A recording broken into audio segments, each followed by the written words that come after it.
창세기 9장 1절부터 17절 말씀을 제가 세 번역 성경으로 읽어드릴 때 오늘도 주님의 살아계신 음성을 듣길 바랍니다. 하나님이 노아와 그의 아들들에게 복을 주시며 말씀하셨다. 생육하고 번성하여 땅에 충만하여라.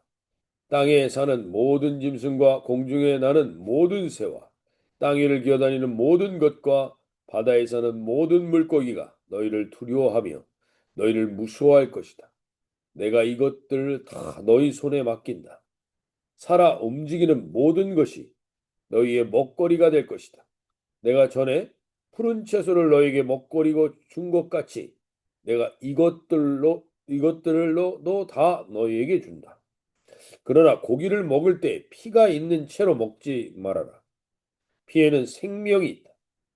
생명이 있는 피를 흘리게 하는 자는 내가 반드시 보복하겠다. 그것이 짐승이면 어떤 짐승이든지 그것에게도 보복하겠다. 사람이 같은 사람의 피를 흘리게 하면 그에게도 보복하겠다. 사람은 하나님의 형상대로 지음을 받았으니 누구든지 사람을 죽인 자는 죽임을 당할 것이다. 너희는 생육하고 번성하며 땅에 편만하여 거기에서 번성하여라. 하나님이 노아와 그의 아들들에게 말씀하셨다. 이제 내가 너희와 너희 뒤에 오는 자손에게 직접 언약을 세운다. 너희와 함께 있는 살아 숨쉬는 모든 생물, 곧 너와 함께 방주에서 나온 새와 집짐승과 모든 들짐승에게도 내가 언약을 세운다. 내가 너희와 언약을 세울 것이니 다시는 홍수를 일으켜서 살과 피가 있는 모든 것들을 없애는 일이 없을 것이다.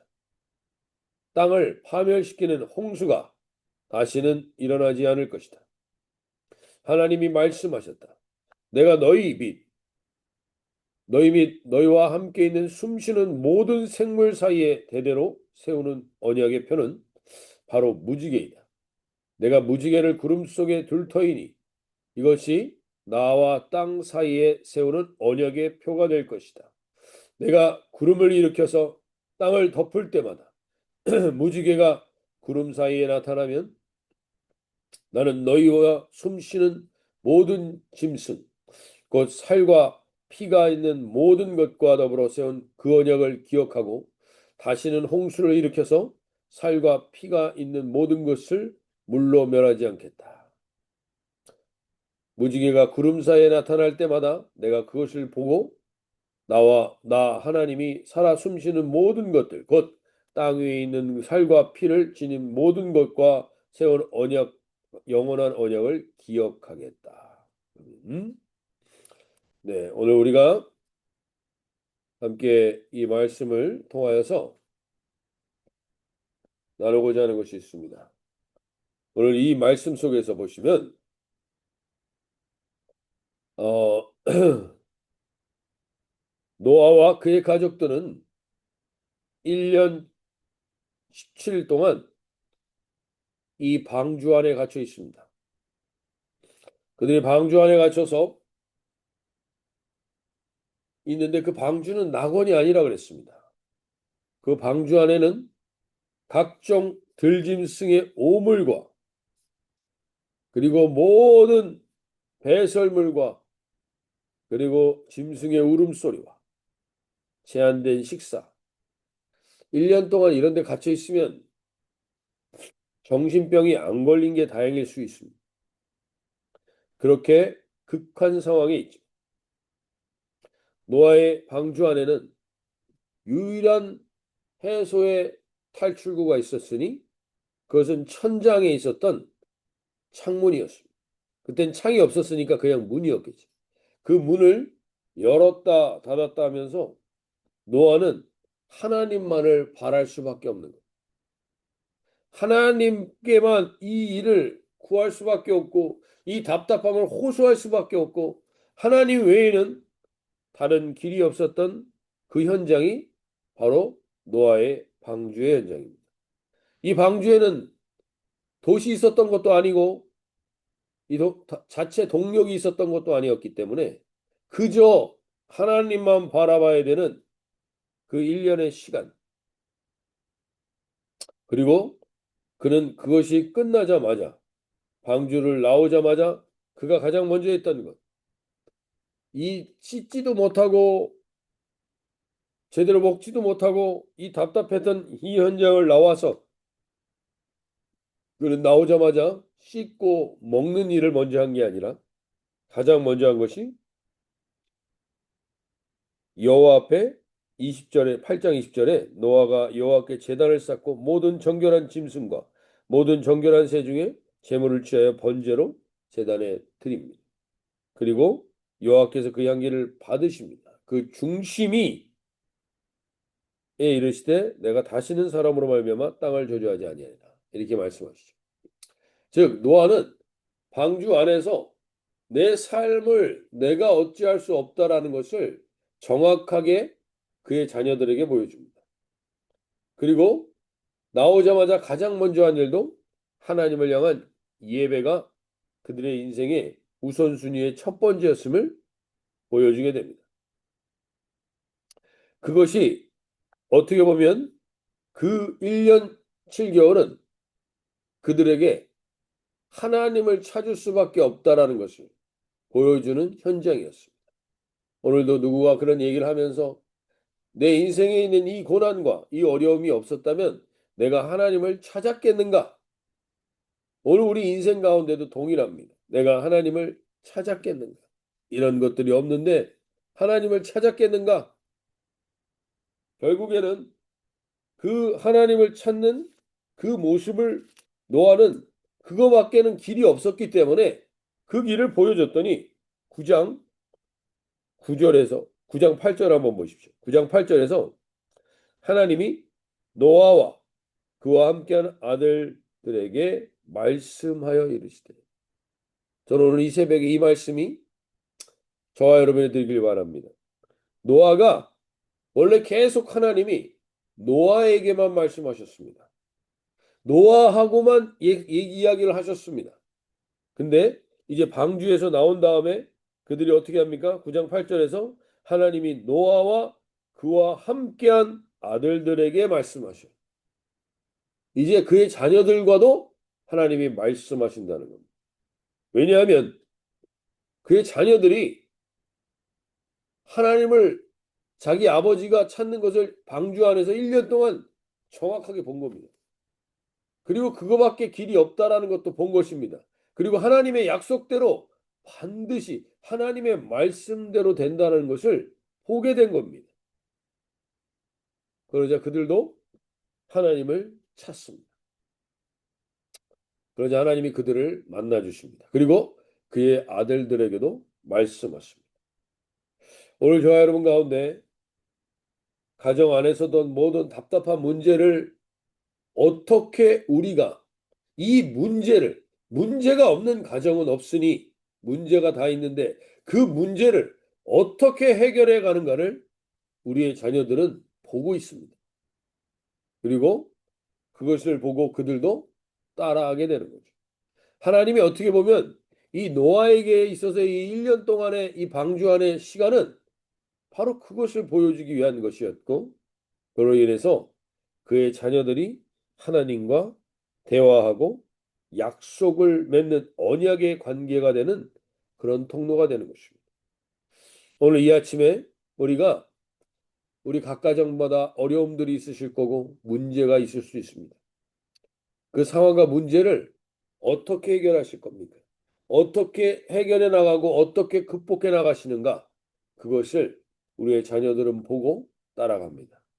아무리 주일학교 좋은 교회를 다니고 아무리 대단한 그런 대안학교를 다녀도 부모에게 보여오는 것만큼 큰 것은 없습니다. 우리가 오늘 이 아침에 우리의 가정이 하나님 여호와로 인하여 모든 문제를 찾아가고 문제를 의탁하고 하나님을 바라보게 되는 그러한 시간이 되실 수 있길 바랍니다. 그러한 가정이 되도록 오늘 노아와 그와 함께하는 아들들에게 말씀하시는 하나님이 저와 우리의 자녀들에게도 동일하게 말씀하여 주시옵소서. 기도하며 나갈 수 있길 바랍니다. 두 번째는 오늘 9장 1절에 보시면 하나님이 노아와 그의 아들들에게 복을 주시며, 그래서 계속 하나님이 노아로 끝나지 않고 그의 아들들을 언급하시죠.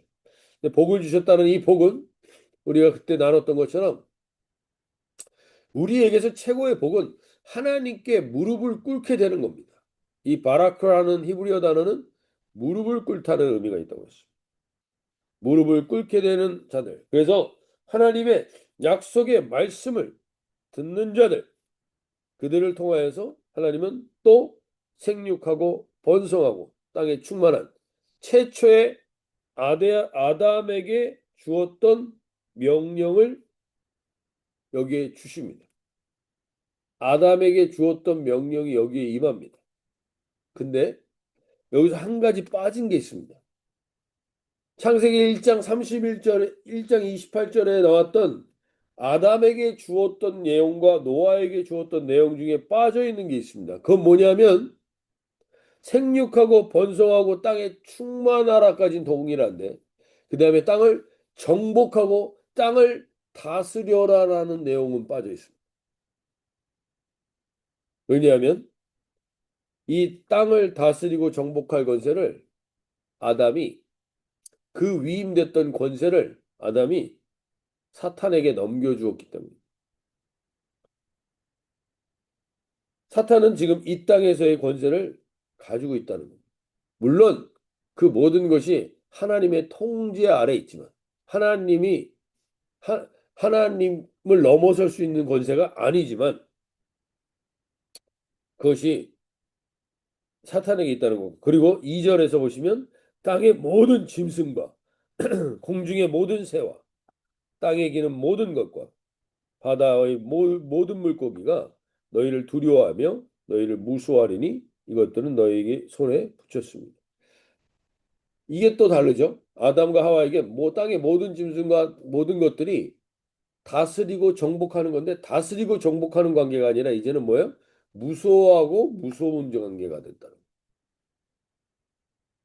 이 관계의 변화, 이것이 우리가 최초의 아담에게는 있었던 권세가 동일하게 노아에게 들어가지 않았다는 겁니다. 노아는 충만하고 정복할 것까지는 생육하고 번성까지는 합니다. 땅을 완전히 다스릴 수 없습니다. 그러나 다스릴 수 있는 방법이 있습니다. 그건 뭐냐면 하나님의 언약을 붙들면 됩니다. 그러면 사탄의 권세가 감히 건드릴 수 없습니다. 근데 하나님의 언약을 붙들지 않는 한 우리는 사탄의 권세 아래 놓이게 될 수 있습니다. 그래서 이게 최초의 아담과 노아에게 주었던 이 권세가 차이가 있는 것이고, 그리고 동물과 이 관계가 서로 다스리고 정복하는 관계가 아니라 무서워하고 서로 경계하는 관계가 됩니다. 왜냐하면 3절의 내용이 있습니다. 9장 3절에 보시면 9장 3절에 모든 산 동물은 너희가 먹을 것이 될지라. 채소같이 내가 이것을 다 너희에게 주노라. 여기서 중요한 차이가 뭐냐? 노아의 홍수 이전에는 사람이 고기를 먹지 않았다는 겁니다. 노아의 홍수 이전에는 제물로 드렸던 고기들을 다 태우거나 버린 거지 그걸 먹지 않았습니다, 사람이. 그러니까 동물들도 서로 살육하는 단계가 아니었다는 얘기입니다. 그러니까 방주 안에 같이 있을 수 있었죠. 사자와 호랑이와 이런 것들이 어떻게 그 방주 안에 같이 있을 수 있었겠습니까? 서로 살육하는 관계였다면. 근데 이때부터 이제 동물을 먹어야만 하는 단계가 된 거예요. 왜냐하면 아마 이거는 이제 과학자분들이 아시는 분도 알겠지만 동물들은 비타민 C나 우리 안에 있는 비타민들이 몸 안에서 생성됩니다. 지금도 비타민 C를 먹지 않아도 그들 안에 비타민이 생성돼요. 그러나 이 인간은 이제 비타민과 이런 것들을 자체 생산하는 능력을 상실합니다. 그래서 지금 비타민 C나 이런 걸 먹어줘야 되는 것처럼 하나님이 이제 단백질이 충분했던 식물들, 식물들로, 이 채소와 식물들로 그게 다 충분히 채워졌었는데, 이제는 그게 다 채워지지 않는다는 거예요. 그래서 이때부터 고기를 먹으라고 말씀하십니다. 고기를 먹어야 되는 단계가 된 겁니다. 그래서 동물들과의 관계가 서로 화평을 누리는 관계가 아니라 죽여야만 하는 겁니다. 죽이고 그것을 먹어야만 하는 관계가 된 것이죠.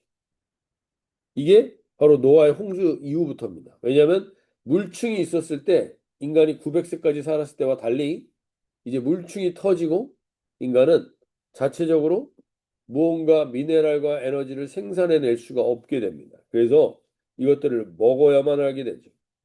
근데 여기서 9장 4절에서 고기를 그 생명되는 피째 먹지 말 것이다. 고기를 그 생명되는 피째 먹지 말라는 이 말은 피를 먹으면 안 된다. 왜냐하면 피가 문제가 있기 때문인가? 그게 아니라 피는 생명이기 때문입니다. 피채 먹지 말라는 말에는 의미에는 우리가 살육을 하거나 생명을 함부로 여기는 일들이 없게 하기 위해서입니다. 피는 생명이다. 그 얘기는 니네가 먹어야만 동물을 먹어야만 살 수 있는 동물들을 따로 정해줍니다. 하나님이. 그 동물들 외에 함부로 죽이지 말라는 겁니다. 함부로 살생하지 말라는 겁니다. 피를 왜냐하면 피에는 생명이 있고 피는 또 이 속죄의 상징이기 때문에 그렇습니다. 그래서 우리가 하나님의 형상으로 지은 이 피를 함부로 여기게 되면 이런 일들이 일어나게 된다는 겁니다. 그게 뭐냐면 6절에 보시면 다른 사람이 9장 6절에 다른 사람의 피를 흘리면 그 사람의 피도 흘릴 것이니 이는 하나님이 자기 형상대로 사람을 지으셨습니다. 그러니까 생명을 쉽게 여기고 함부로 여기고 그런 것들을 방치하지 않기 위해서 하나님이 피째 먹지 마라. 피는 생명이다. 피를 소중히 여겨라. 존중히 여겨라. 이 얘기입니다. 생명이 여기서 나는 겁니다. 그런데 이 피를 함부로 여기는 사람들은 사람도 함부로 여길 수 있다. 실제로 그랬죠. 실제로 지금도 그렇죠. 사륙과 도륙을 많이 하는 사람들이 사람을 죽이기가 쉽습니다. 그래서 하나님의 형상을 건드리면 반드시 죽여야 됩니다. 하나님의 형상을 망가뜨리는 거죠. 그래서 이게 단순히 우리가 이 피를 먹지 말라는 말이 이 문자 그대로만 받아들이면 우리가 선짓국 먹으면 안 되나 이제? 그런 착각을 가지시지 말고 여기 피를 먹지 말라는 것의 가장 중요한 핵심은 생명을 소중히 여겨라는 얘기입니다. 생명을 함부로 죽이고 함부로 살생하지 말고. 근데 여기 안에 우리가 꼭 아셔야 되는 게 그런즉 너희는 먹든지 마시든지 고린도전서 10장 31절에 그런 말이 있죠. 먹든지 마시든지 무엇을 하든지 다 하나님의 영광을 위하여라. 오늘 우리가 하나님의 영광을 위하여 하는 것들 중에 내가 열심히 일하고 뭐 난 선짓국을 너무 좋아한다. 드시고 하시면 됩니다. 거기에 연연할 필요 없습니다. 근데 중요한 건 하나님의 형상을 우습게 여긴다. 하나님이 제일 싫어합니다. 하나님의 형상으로 만들어진 사람을 함부로 판단하고 무례하게 행동한다. 하나님이 제일 싫어하십니다. 오늘 우리가 그것에 깨어서 다른 사람 얘기하지 말고 다른 사람 함부로 생명을 우리가 판단하지 말고 우리 안에 생명을 소중히 여기는 그러한 은혜가 있길 바랍니다. 그래서 골로새서 1장 10절에 이런 말 20절에 이런 말이 나옵니다. 골로새 1장 20절에서 그의 십자가의 피로 화평을 이루사 만물 곧 땅에 있는 것들이나 하늘에 있는 것들이 그로 말미암아 자기와 화목하게 되기를 기뻐하십니다. 즉 하나님께서 여기 잘 보십시오. 재미있는 이야기 하나님이 그의 아들들과 언약을 세우십니다. 9장 9절에서 내가 내 언약을 너희와 너희 후손과 너희와 함께한 모든 생물 곧 너희와 함께한 새와 가축과 땅의 모든 생물에게 세우리니 방주에서 나온 모든 것, 곧 땅의 모든 짐승에게니라. 하나님이 약속을 사람에게만 하시지 않았다는 겁니다. 하나님이 사람에게만 약속하신 게 아니라 동물들에게도 약속하시고, 내가 다시는 함부로 이렇게 죽이지 않겠다. 그러니 너희들도 생명을 함부로 여기지 말라는 겁니다. 우리가 동물을 학대하는 거, 이거 하나님이 아주 기뻐하시지 않는 겁니다. 하나님이 아주 싫어하시는 겁니다. 우리 물론 이제 개체수가 너무 많아서 동물을 죽여야만 할 때가 있지만, 그게 아닌 이상 사냥을 즐겨하는 거 하나님이 기뻐하실 만한 일이 아닙니다. 우리가 살생을 쉽게 생각하는 게 우리가 불교도가 아니라 하나님이 만들어 놓은 창조물과 하나님이 언약하셨다는 사실을 아셔서 우리가 기르는 동물들도 우리가 존중히 여길 줄 알아야 한다는 것입니다. 마지막으로 하나님께서 이제 그 아들들과 언약의 증거를 하시는데, 언약의 증거를 13절 언약의 증거, 12절 언약의 증거, 계속 언약을 15절 언약을 기억하고, 그리고 16절 언약을 기억하고, 17절 하나님이 노아에게 또 이르시되 내가 땅에 있는 모든 생물 사이에 세운 언약의 증거니라. 하나님은 우리와 언약하시길 원하십니다. 약속을 좋아하십니다. 만나는 약속, 하나님과 동행하는 약속, 하나님과 이야기하는 약속. 우리가 이 하나님은 우리에게 이렇게 언약을 맺으시길 원하시고 언약의 증거를 주시길 원하신다는 사실.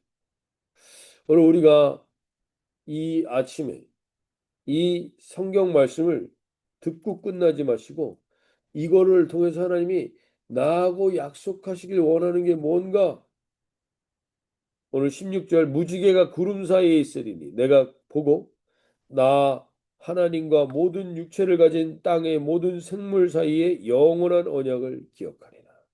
무지개 언약을 하나님이 우리에게 오늘도 이 아침에 주십니다. 왜 하필 무지개였는가? 여러 가지 의견들이 있지만 일단 무지개는 아름답고 다채롭습니다.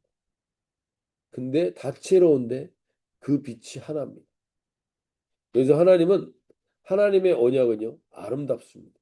그리고 우리를 다채로운 모든 것들을 존중하십니다. 그렇지만 그것이 하나의 빛이 되게 하시는 다양함과 연합, 이것의 상징이라는 거죠. 그리고 항상 무지개는 언제 뜹니까? 비 온 뒤에, 구름 뒤에 옵니다. 그래서 우리의 인생은 언제나 소망이 있다는 겁니다.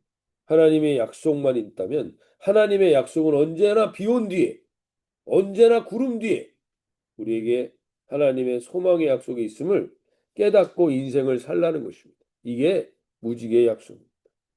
동시에 이걸 꼭 아셔야 됩니다. 사탄은 언제나 하나님의 약속을 변질시키는 존재입니다. 하나님의 약속을 의심하게 하고 변질시키고 왜곡시킵니다. 그래서 이 무지개의 이 거룩한 소망과 하나님이 다시는 인간을 이걸로 멸하지 않겠다라는 약속의 상징을 동성애자들이나 LGBT가 사용하는 변질을 가져옵니다. 우리가 그래서 깨어 있어야 합니다. 하나님과의 언약의 관계에 깨어 있어야 합니다. 사탄은 계속해서 우리가 언약을 망가뜨리려고 합니다. 언약을 훼손하려고 합니다. 왜곡시키려고 합니다. 거기에 깨어서 하나님의 살아계신 이 약속의 말씀을 붙들고 가시고 우리의 감정과 우리의 기분에 끌려가지 않는 이 하루가 되실 수 있길 바랍니다. 이사야서 14장 24절에 이렇게 얘기합니다.